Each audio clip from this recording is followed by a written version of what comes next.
Bonjour à toutes et à tous, vous qui êtes présents ici au Mégacité d'Amiens et vous qui êtes aussi de l'autre côté de cet écran pour assister sur cette page CCI Job et Business Event tout au long de cette journée où eh bien, des entrepreneurs, des politiques, aussi des candidats au job vont se croiser dans ce grand vaste espace qui est divisé en deux espaces. Maxime Schneider du Courrier Picard avec qui nous allons dans un instant vous proposer un concours de start-up, mon cher Maxime. Salut José, bonjour à tous, très heureux de vous accueillir. Alors moi j'aurai la chance aussi d'animer ce salon côté job. Il y a beaucoup de travail, ça tombe bien. Et puis on a aussi des jeunes entrepreneurs qui vont nous proposer découvrir un peu mieux leur start-up. Et donc à travers ce concours, 5 sur la ligne de départ.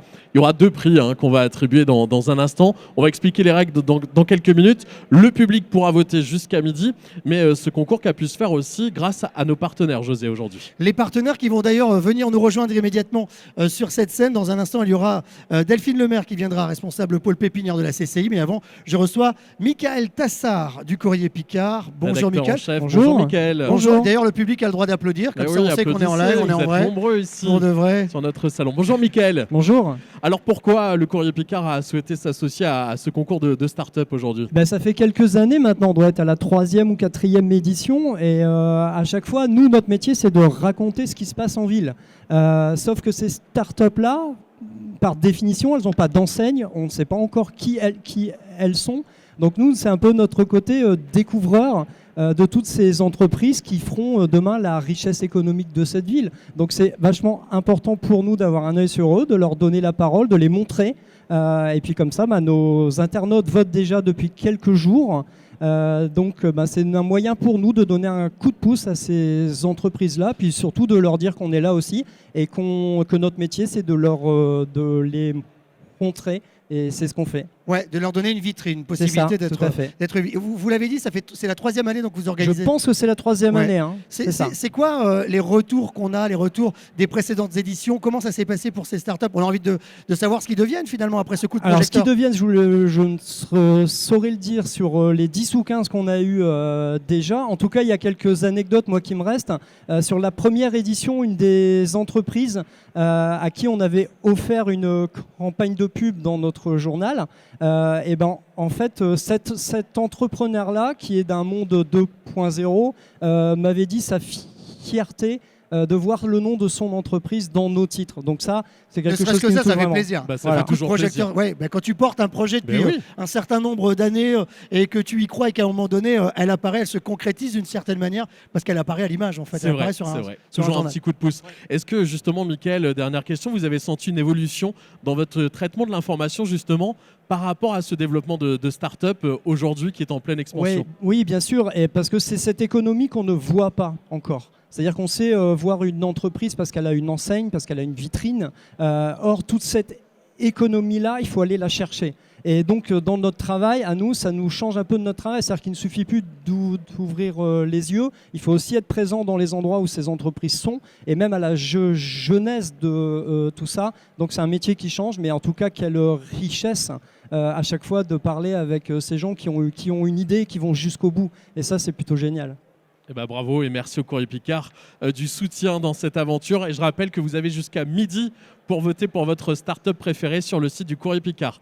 Merci Mickaël. À vous. Merci Mickaël. On va maintenant accueillir encore Mickaël Tassard, rédacteur en chef du Courrier Picard. On va accueillir la CCI maintenant. Allez, oui, partenaire important. Bonjour. Delphine Lemaire, responsable du pôle pépinière. Bienvenue Delphine. Bonjour Delphine, oui. Bonjour. Bienvenue, concernée à bien des égards sur ces questions des startups, des porteurs de projets. Donc ça a un sens particulier, ce concours, j'imagine, pour vous aussi? Oui, tout à fait. On est ravis de mettre à l'honneur notre travail au quotidien que l'on fait avec la métropole, donc CCI Amiens Métropole, au sein des pépinières, et aussi avec l'écosystème, Amiens Cluster, Pépites, etc. Et là, on est ravis d'avoir 6 entreprises qui représentent l'ensemble de l'écosystème. Et on espère que ça va plaire. Et on a essayé de sélectionner différents sujets, différentes thématiques sur lesquelles on travaille. Et on est super honorés de les voir aujourd'hui concourir. Donc voilà, c'est notre travail au quotidien. On est ravis de les accompagner. Et donc voilà, on est ravis de voir comment ça va interagir aujourd'hui avec le jury. Donc on les met à l'honneur aujourd'hui à travers ce concours. Votre rôle, vous l'avez dit au quotidien, c'est de les accompagner. Mais ça veut dire quoi concrètement? Moi, si demain j'ai envie de monter une start-up, comment la CCI va pouvoir m'aider? Alors, la CCI, la métropole et différents partenaires, en fin de compte, on héberge et on accompagne les jeunes entreprises pendant 4 ans. Donc sur différentes thématiques, des thématiques tout à fait généralistes, mais aussi des thématiques un peu plus pointues sur l'énergie, la santé, le numérique. Donc voilà, on va vous présenter un panel d'entreprises qui vont être plutôt les ambassadeurs aussi de ce qu'on représente au quotidien. Et on les coach. L'idée, c'est de les accompagner pendant 4 ans, de les pérenniser, de créer de l'emploi et de la valeur ajoutée sur les territoires. Mais ça veut dire que Maxime, avec son projet de start-up, il a envie d'être accompagné. Il ne faut pas qu'il hésite à pousser la porte de la CCI, de ne pas rester dans son coin avec son projet et attendre qu'on vienne le chercher ou lui mettre un coup de projecteur. Il faut y aller, il faut pousser la porte. Faut pas hésiter. Et puis, on espère que là, ça va donner envie à d'autres de pousser cette porte. Et justement, c'est quoi une bonne start-up aujourd'hui en 2022 ? Dans un instant, on va être jugé par les membres du jury, mais c'est quoi la base pour que ça fonctionne ? Il n'y a pas de recette, c'est quelque chose qu'on me demande souvent, mais... C'est à un moment donné un mec qui croit ou une nana qui croit à un truc, mais en tout cas, qui avance. Déjà, c'est y croire, c'est être agile, être persévérant au quotidien.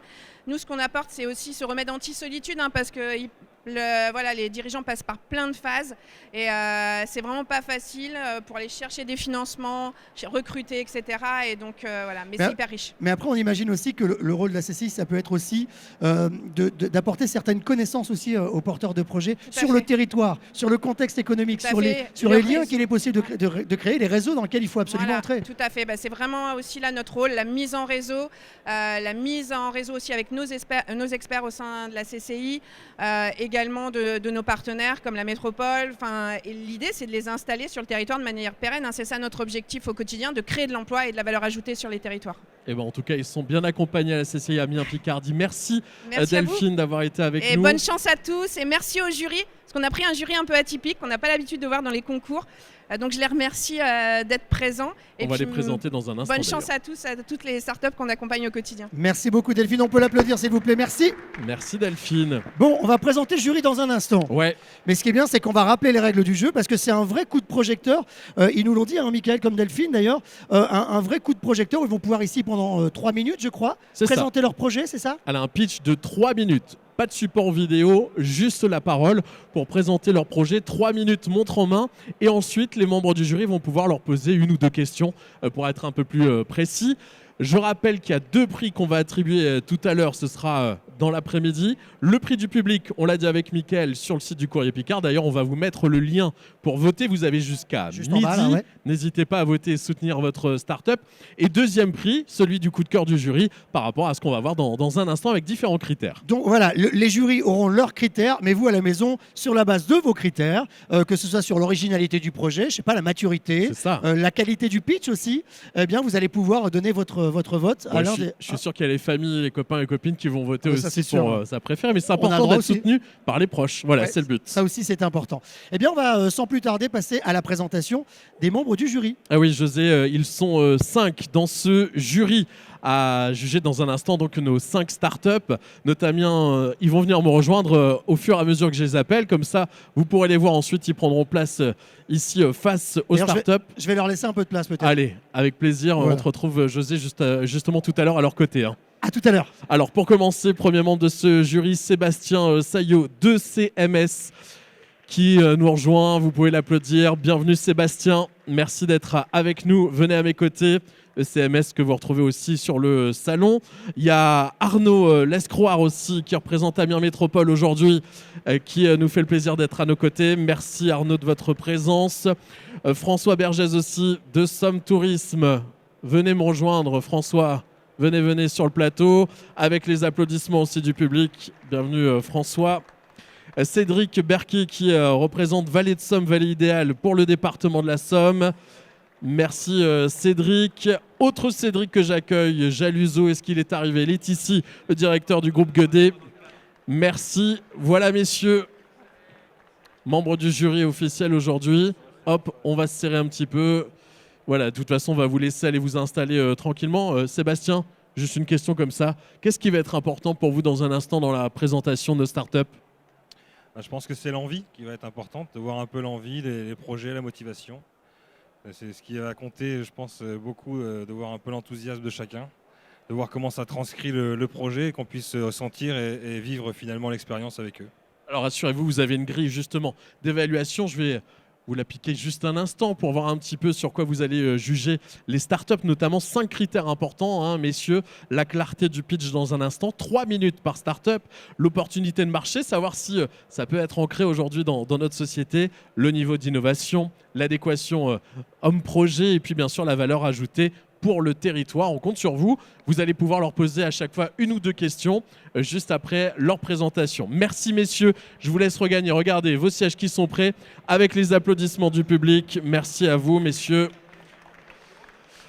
Qu'on retrouvera tout à l'heure pour la présentation donc de chaque start-up. Et justement, c'est le moment de les accueillir. 3 minutes chacun pour présenter leur projet, nous dire à quoi il sert et comment justement il peut être ancré aujourd'hui dans notre société. On leur souhaite bon courage. C'est ça aussi qui est important, de présenter et surtout convaincre les membres du jury par rapport à leur start-up. Et nous allons commencer avec Julien Decouture qui représente MHP, qui va venir tout de suite me rejoindre avec les applaudissements du public. Voici Julien.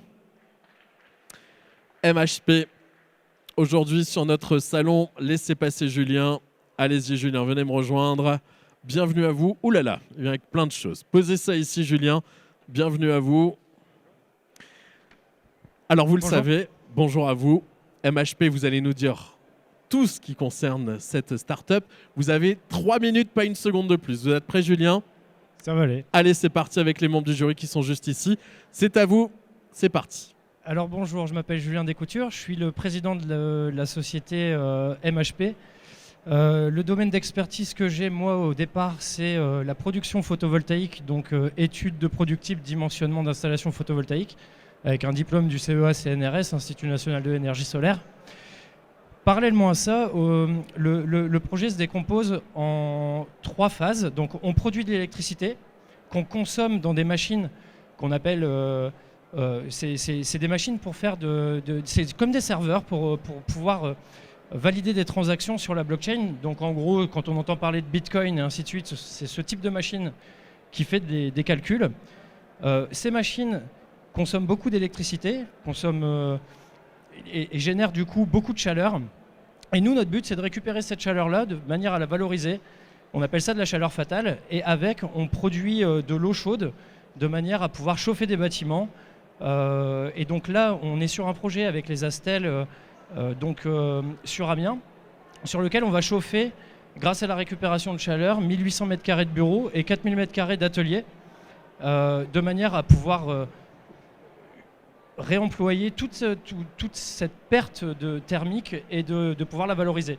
Donc l'idée, c'est de dire, on part d'un besoin en eau chaude, donc un besoin thermique de chauffage, ou alors par exemple pour une piscine, si on a besoin de chauffer de l'eau dans une piscine, on se dit plutôt que d'avoir une ferme de minage qui est dans le désert et on va aller chauffer les oiseaux avec la puissance générée, on va récupérer ça et on va installer ces serveurs du coup à proximité des besoins de chauffage. Voilà pour l'explication. Et on produit de manière renouvelable la même quantité d'électricité en photovoltaïque, en gros, que ce qu'on va consommer. Mais pas sur l'instant T. C'est-à-dire que la nuit, forcément, on ne produit pas d'électricité. Donc, on va surdimensionner les installations de manière à produire autant de kilowattheures que ce que va consommer la ferme de minage. Voilà. C'est bon, il vous reste encore quelques secondes. Vous voulez rajouter quelque chose? C'est bon, si on a des questions. Eh ben, très bien, Julien. Merci pour cette présentation. Vous pouvez applaudir Julien, s'il vous plaît. MHP et chers membres du jury, on vous laisse avec 2-3 questions pour Julien. Alors, juste une question. François Bergès de Somme Tourisme. Très intéressant. Petite question sur le modèle de commercialisation ou diffusion de votre projet. Alors, il y a plusieurs types. Ça va être soit en général des personnes qui sont déjà attachées à la blockchain et qui vont vouloir développer l'aspect renouvelable, parce qu'en général, les personnes qui ont déjà du matériel comme ça chez eux génèrent déjà de la chaleur et l'utilisent déjà en système de chauffage. Nous, on utilise des pompes à chaleur avec la société Anolis, qui est présente aussi ici, sur lesquelles on a des compresseurs qui produisent plus avec un COP positif, c'est-à-dire que déjà, on a des compresseurs qui n'utilisent pas d'électricité, qui fonctionnent uniquement avec la chaleur pour fonctionner. Donc on a soit en termes de commercialisation les personnes qui sont déjà attachées au minage, soit par exemple, ça peut être une collectivité locale. Nous, là où on est situé, ça va être pour chauffer des bâtiments, mais on est aussi situé à proximité du réseau de chaleur urbain d'Amiens Métropole, et on peut aussi devenir du coup producteur d'eau chaude pour le réseau de chaleur urbain, sachant qu'on a une quantité qui est constante et qui sera toujours la même à être diffusée. Donc on peut être un point de chauffe. Ça existe déjà à Vancouver, Vancouver Nord, hein, au Canada. Ils le font déjà avec de la puissance thermique, de la puissance de calcul comme ça. Et c'est applicable. Là, on est sur une partie blockchain, valorisation d'actifs numériques et ainsi de suite. Mais on peut aussi le faire avec des serveurs big data sur lesquels on stocke des données, par exemple. Donc il y a vraiment beaucoup de possibilités de développement par rapport à ça. Il suffit simplement de se placer aux bons endroits. Merci. Est-ce que vous avez encore une question, messieurs? Arnaud Lescroix, Amiens Métropole. Quel impact économique du projet d'entreprise pour le territoire d'Amiens? Production, siège de l'activité Siège de l'activité sur Amiens, bien sûr, évidemment.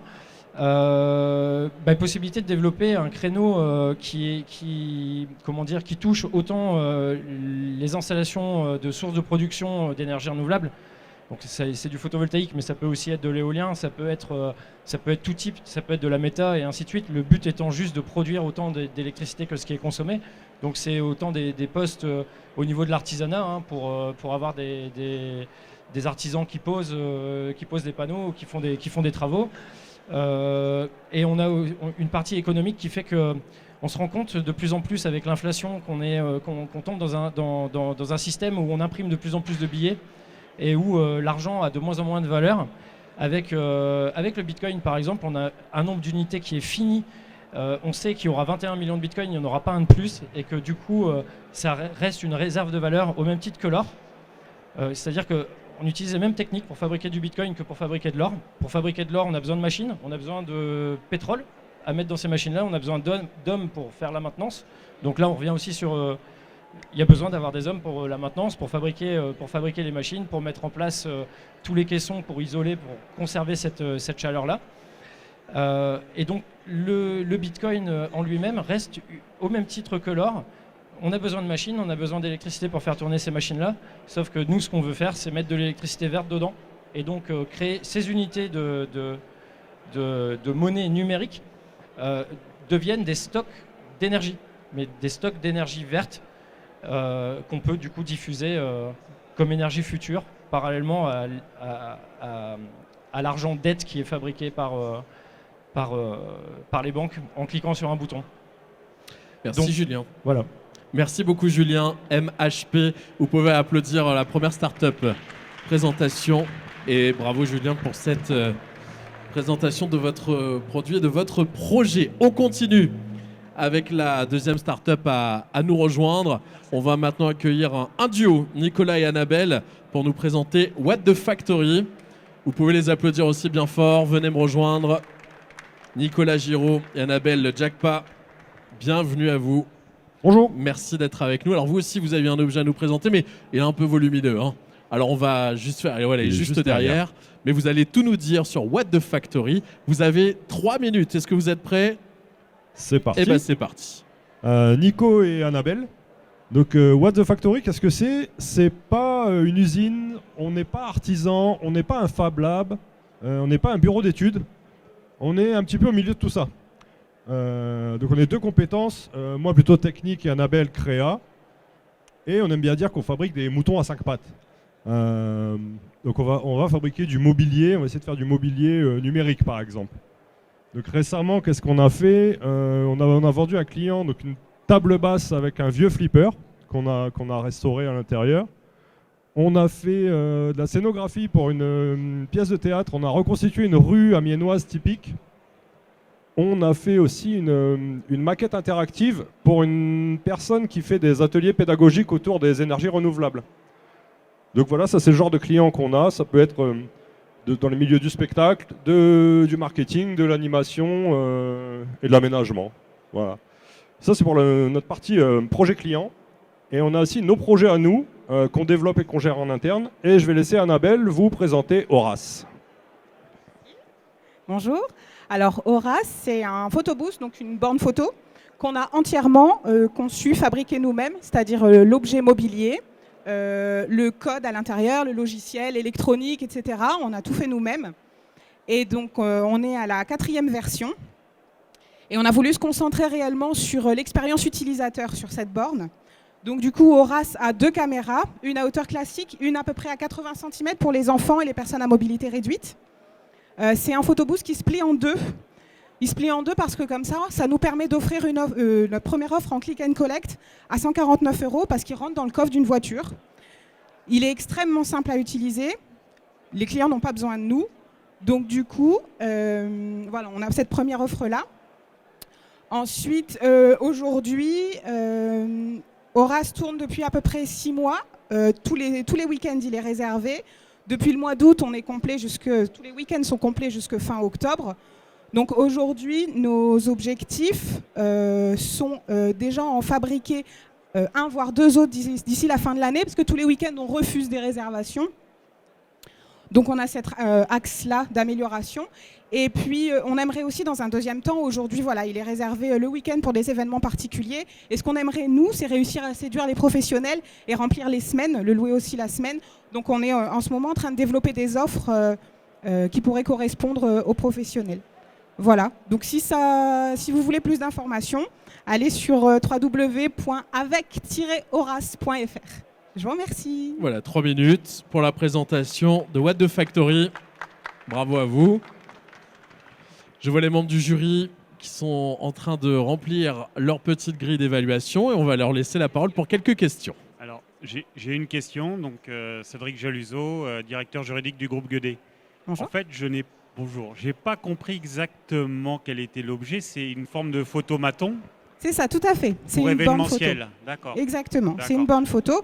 Vous placez devant, vous prenez en photo. Il y a une imprimante intégrée, donc qui va imprimer automatiquement la photo. D'accord, très bien. Je vous remercie. Autre question, messieurs? Alors, cette machine, est-ce qu'elle a déjà un concurrent sur le marché? Des photobooths, ouais, sur Amiens, on a une 12aine. Simplement, au niveau des tarifs, ils ne sont pas du tout sur les mêmes offres. Parce que c'est des machines qu'ils ont achetées. Nous, on l'a fabriquée, la machine. Et on l'a conçue de par notre expérience. Et on a observé les gens les utiliser. Et comme on maîtrise le mobilier, l'électronique et le logiciel, on a fait un truc qui est plus efficace et qui est plus rentable aussi. Ce que disait Annabelle, c'est qu'il rentre dans un coffre de voiture et il démarre en 2 minutes. Donc on n'a pas besoin d'être là sur l'événement, on n'a même pas besoin de le livrer. Donc on arrive à 149 €, ce que les autres ne font pas forcément. D'accord, vous avez répondu à ma question. Donc ça veut dire qu'aujourd'hui, il est accessible pour un prix moindre et facile en autonomie totale. C'est ça, ouais. D'accord. On gagne du temps. Pas d'autres questions, messieurs? Merci à vous, Nicolas et Annabelle. Vous pouvez les applaudir bien Merci. fort. What the Factory en compétition aujourd'hui avec cette start-up. Vous pouvez voter pour eux jusqu'à midi pour le prix du public et les membres du jury qui sont en train de terminer leur notation. On continue dans cette présentation avec notre 3e start-up à venir nous retrouver avec Flavie et David cette fois-ci, Responsive Utility. Ils sont avec nous. Alors je crois que c'est uniquement... Ah non, c'est David et Flavie qui sont avec nous. Je vous demande de les applaudir bien fort. Merci d'être avec nous aujourd'hui. Bienvenue David et Flavie. Comme les autres startups, 3 minutes pour présenter votre startup et ensuite les questions du jury. Est-ce que vous êtes prêts? Allez, je mets le chronomètre, c'est parti. Bonjour à tous, donc je m'appelle Flavie Laure, j'ai un double cursus ingénieur-manager, ingénieur avec un executive master à Polytechnique sur les nouvelles technologies et un diplôme grande école de commerce à Audencia qui est spécialisé en RSE. Et avec David, on a fondé Responsive Utility, une société spécialisée dans la transition énergétique.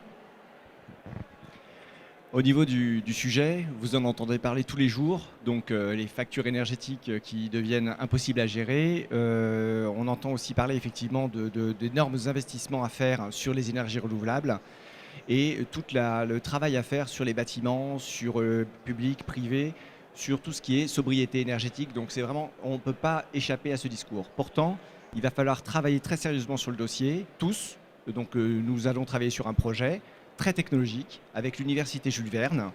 Donc c'est un projet qui a déjà 5 ans, qui a fait des démonstrations très très concrète sur déjà un site de 7000 habitants qui a démontré effectivement qu'on pouvait économiser quasiment 1 million d'euros, donc 1 million d'euros pour 7000 habitants par an, le réinjecter dans les énergies renouvelables et rentrer dans un cercle vertueux.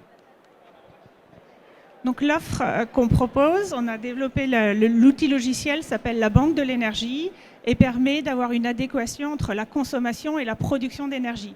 Donc ça, c'est le cœur de réacteur qui collecte la data et qui permet d'analyser ce qui se passe sur les réseaux. Et à ça, on ajoute des briques différentes qui concernent la sobriété, avec la rénovation du bâtiment, avec tout ce qui est les outils de domotique pour optimiser déjà la consommation. La deuxième brique concerne les ENR pour être sûr qu'on utilise les meilleures technologies qui sont existantes en ENR avec les meilleurs rendements de performance, que ce soit en éolien, en hydraulique, en panneaux photovoltaïques. La brique suivante, ça concerne le stockage de l'énergie pour être sûr de ne pas faire face aux intermittences de production. On a une partie sur les infrastructures de charge des véhicules électriques. Et sur ça, pour pouvoir transformer le territoire, on fait une modélisation technico-économique pour permettre d'avoir aux décideurs une visibilité de comment transformer son territoire et le basculer en territoire positif au niveau de l'énergie. Je ne sais pas combien de temps il nous reste, mais en gros, aujourd'hui, le monde fonctionne en silo, donc chacun a son métier. Et nous, en fait, l'objectif, c'est de raccorder toutes les expertises, donc ceux qui font des audits, ceux qui font déjà du panneau solaire, ceux qui font de l'isolation, récupérer toute cette donnée, non seulement à l'instant T d'un audit, mais en permanence. Et avec l'université Jules Verne, on va travailler sur 5 ans sur la récolte de données pour augmenter les connaissances. On ne sait pas quel va être l'impact de la mobilité électrique sur nos systèmes. On ne sait pas comment la production d'énergie nouvelle va pouvoir réduire vraiment la facture énergétique. On ne connaît pas les effets sociologiques. Comment on va... Terminez juste votre dernière phrase. Dernier mot? C'est maintenant ou jamais? Non, au niveau du ciblage client, on a majoritairement les communautés, les publics, les collectivités publiques, les industriels qui voient leur prix de revient exploser en raison du coût de l'énergie et les bailleurs sociaux. Responsive Utility avec Flavie et David, que je vous demande d'applaudir s'il vous plaît pour cette présentation. Merci à vous deux. Les questions du jury. Est-ce que vous avez une question à poser? Une présentation très claire. Oui, bonjour, Cédric Berquet au département de la Somme. La conclusion de toutes vos analyses, du coup, vous arrivez à des préconisations en termes de réorientation d'investissement, d'échelonnement d'investissement, de retour sur investissement? Complètement. En fait, ma culture est financière et dans les modèles économiques. Et en fait, les premières réponses, c'est « je n'ai pas d'investissement, je n'ai pas d'argent ». Mais si vous l'avez, puisque vous dépensez tous les jours et vous allez dépenser d'ailleurs 2 fois, 3 fois plus. Donc en fait, c'est à nous d'analyser le meilleur mix. C'est pas du solaire, c'est pas de l'éolien, c'est pas de la domotique, c'est un petit peu tout ça. Il faudra le doser et il faudra respecter vos usages professionnels, votre besoin. Et à partir de là, on peut modéliser sur 10 ans, 15 ans, 20 ans des investissements qui vont migrer progressivement. Notre objectif, c'est de faire du clé en main et de travailler en collaboration avec des professionnels. Mais on va doser. J'ai entendu parler de chiffres à 200 millions pour rénover des universités ou 120 000 euros pour rénover des bâtiments, uniquement des appartements sociaux. C'est impossible, on ne tiendra pas le rythme. Donc il faut revoir et travailler méthodiquement. C'est l'ambition qu'on a sur 2 ans, avec des réalisations dans les 2 ans. Et l'objectif, c'est qu'on met en place un premier plan vertueux. Les savings qu'on a sur les économies permettent d'investir dans les investissements. On garde une marge vertueuse et pareil l'année suivante. Et l'objectif, c'est vraiment de donner aux décideurs un plan et une visibilité. Pas juste des panneaux photovoltaïques sans avoir l'impact global sur le réseau et sur le territoire. Donc l'approche est vraiment de construire des solutions clés en main adaptées aux spécificités du territoire. Merci Flavie. Pas d'autres questions? Ah, une dernière question. Et du coup, vous êtes intéressé financièrement aux résultats, c'est-à-dire que vous vous engagez sur le résultat et vous en bénéficiez si les objectifs sont atteints? Complètement. En fait, on a le modèle économique, c'est d'abord effectivement de l'audit, mais je vais dire de l'audit des audits. D'accord ? On ne va pas surveiller ce que font les autres, mais on va utiliser ce qu'ils font pour aspirer la donnée et la gérer de façon continue. Donc on a à la fois un travail d'audit, nous aussi, un travail de gestion de la donnée dans le temps. Donc c'est dans le cas que nous avons travaillé, c'était 1 euro par mois et par compteur. Et donc c'est pas beaucoup, mais fois des milliers de compteurs par mois, ça nous fait un budget.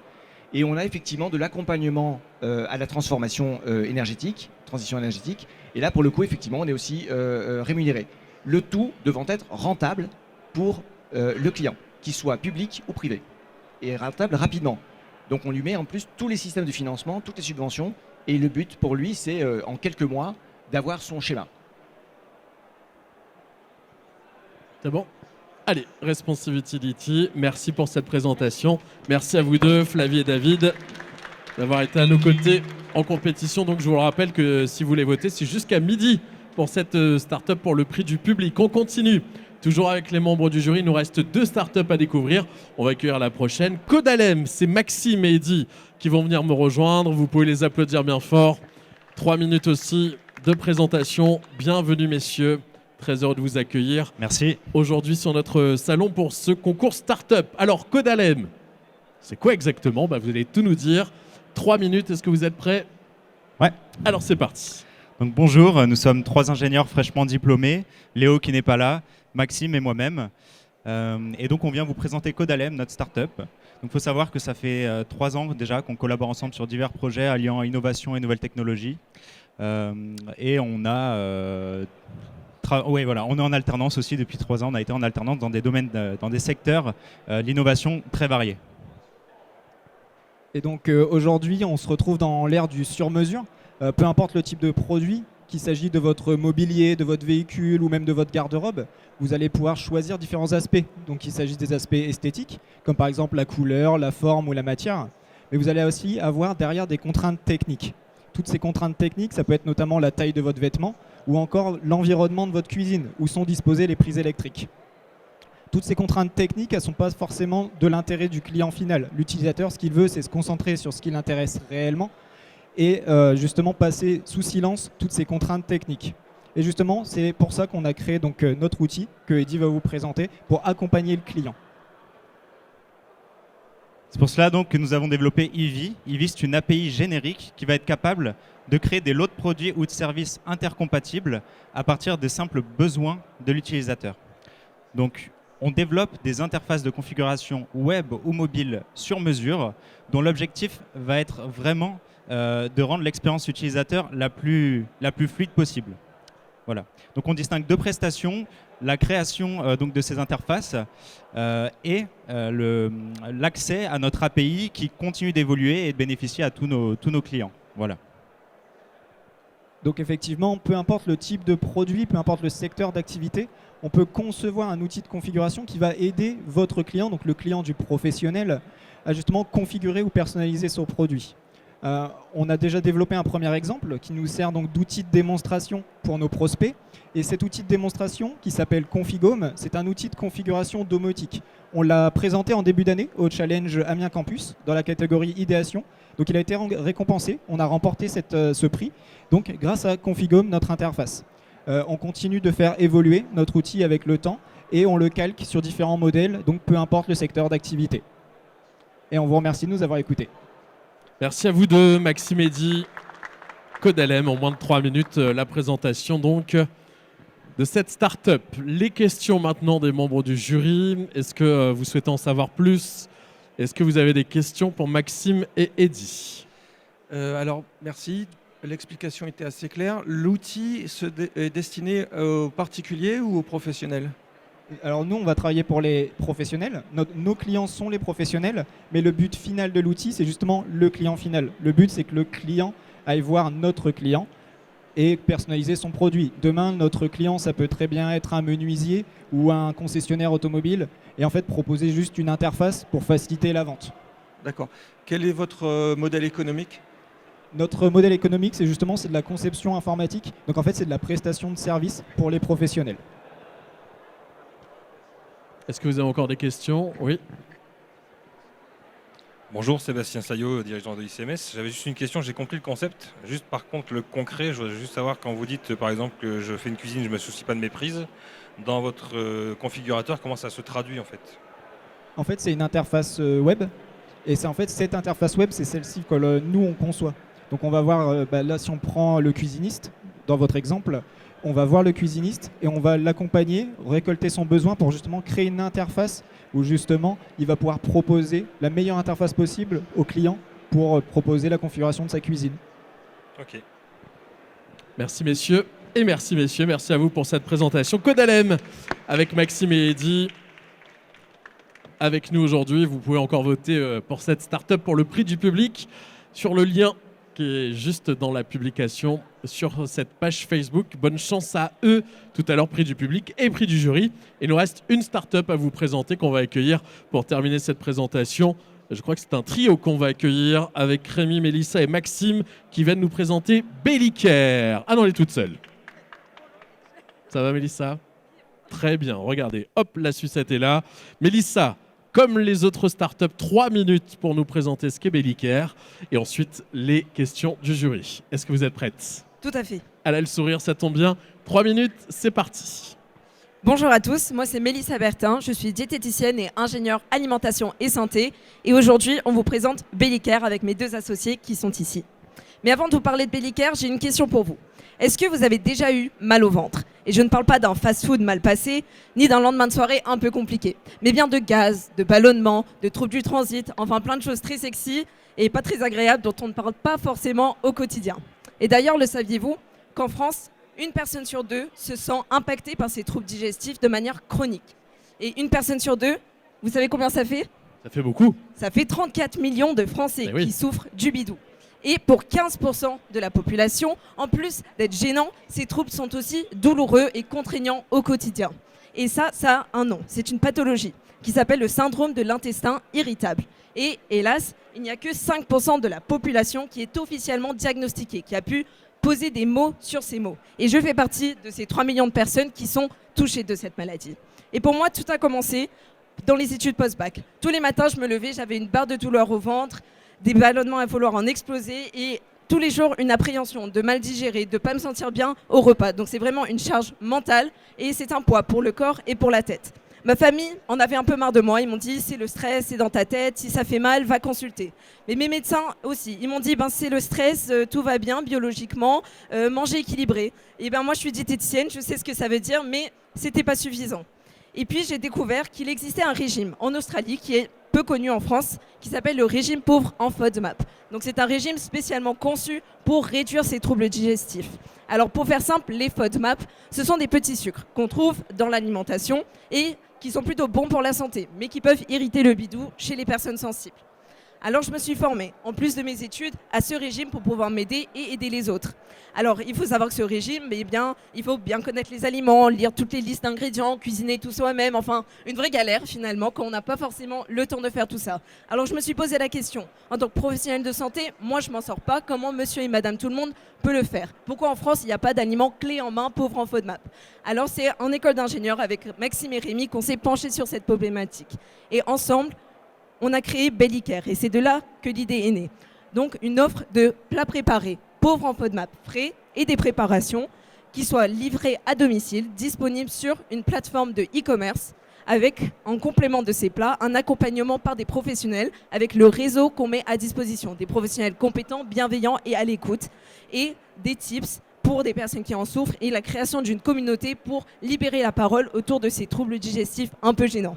Aujourd'hui, on est à l'état de projet et on est incubé à Amiens Cluster et on souhaite se développer donc sur le territoire et bien sûr dans toute la France avec la livraison des repas. Et ce qu'on veut de vous aujourd'hui, c'est de nous suivre sur les réseaux, de partager notre projet sur Facebook, Instagram et LinkedIn pour se faire connaître et travailler ensemble pour libérer la parole. 3 minutes pile, vous pouvez applaudir Mélissa, sa belle énergie autour de Bellicare. Voilà. Merci Mélissa. Merci. J'aime bien quand vous dites bidou, c'est rigolo. Bidou, alors, cher membre du jury, je ne vais pas vous demander si vous avez des problèmes à votre bidou, mais je vais vous demander si vous avez des questions pour Mélissa par rapport à la présentation de cette start-up. C'est le moment, dernière start-up, allez-y, on vous écoute. Donc, toujours Sébastien Saillot. J'avais une question, c'était par rapport au fait que c'est un projet, mais vous avez déjà pu tester ? Alors, à savoir que ce projet est né dans le cadre académique, donc on a utilisé la cuisine, l'atelier de cuisine de notre école pour développer des recettes, les tester. Et aujourd'hui, on cherche à industrialiser des recettes qui ont déjà été conçues. Et sur les premiers tests, de ce fait, quels sont les retours en fait? Comment vous jaugez le résultat? Alors, pour la suite, il y a en fait une certification pour garantir l'efficacité de nos plats, donc qui existe en Australie. Donc, il faut qu'on fasse valider nos recettes par cette entité. Et pour faire cela, il faut qu'on ait créé notre entreprise. Donc, aujourd'hui, on est maintenant à 100% depuis une semaine sur notre activité. On vient d'être diplômés. Notre phase de travail aujourd'hui, c'est de certifier nos fiches techniques, nos recettes et de pouvoir garantir aux Français l'efficacité de Bellicare. Félicitations. Bonjour, Cédric Berquet au département de la Somme. Comment vous imaginez la confection du coup de vos plats si le process prend? Est-ce que vous êtes déjà intéressé à l'utilisation des produits locaux ou... Oui, alors c'est vraiment notre vocation. On aimerait... aujourd'hui, on ne peut pas proposer des offres un peu hors sol, exotiques. On veut vraiment travailler avec le territoire, avec justement des traiteurs assez locaux. Par exemple, à Amiens, on en a déjà repéré quelques-uns qui travaillent avec des acteurs de l'agriculture locale, de saison, française. C'est vraiment ce qu'on veut privilégier et proposer des choses qui soient en accord avec les attentes aujourd'hui en termes de transition écologique. Merci pour vos questions, messieurs. Merci Mélissa pour cette présentation. Merci de nous Bellicare, vous accueillir. pouvez l'applaudir bien fort. On en profite aussi pour saluer Rémi et Maxime, vos partenaires dans cette aventure qui sont à nos côtés. Voilà pour la présentation de ces 5 startups. Vous avez jusqu'à midi pour voter pour ces 5 startups. Le prix du public qui sera remis tout à l'heure à 16h ici même sur ce plateau. Et bien sûr le prix du coup de cœur du jury, les membres du jury qui vont aller délibérer. Et on annoncera également qui est le grand gagnant de ce concours à 16h. En tout cas, merci à tous de votre présence. Je pense qu'on peut encore applaudir les 5 startups qui nous ont proposé aujourd'hui une présentation. À vous de jouer. Et on continue avec José aussi de vous accueillir ici sur ce plateau pour faire vivre cette édition 2022 du CCI Business and Job Event. Merci à tous, bonne journée.